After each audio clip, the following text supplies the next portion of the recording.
ريال مدريد مشاهدينا الكرام يحييكم ويمسي عليكم بأحلى سيمفونية وبأجمل رأسية فرنسية في هذه القمة النارية.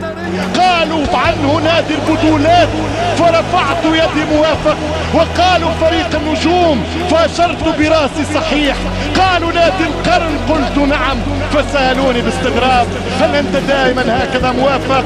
قلت في حالات واستثناءات، والريال حالة واستثناء.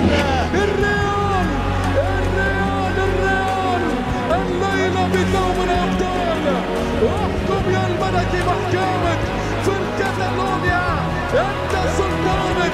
الريال مدريد مشاهدينا الكرام بالسيمفونية المدريدية، شيء كبير يا عمري.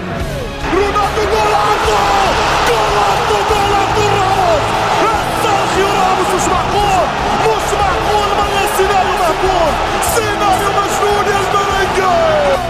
بعد 12 عام الأسياد يعودون، يتسيدون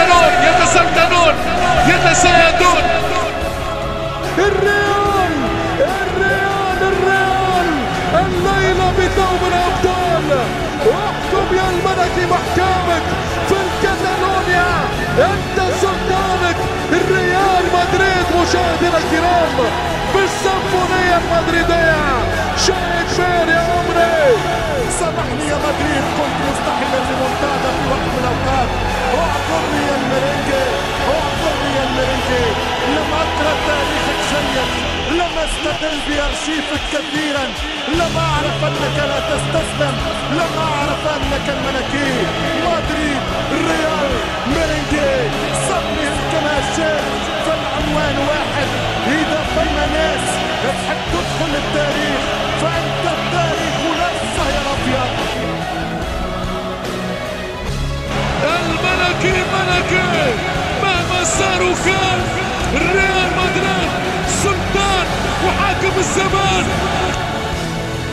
يتكلمون عن رداء الأبيض يسمونه ريال ويقول عنه مدريد. قلت من هذا؟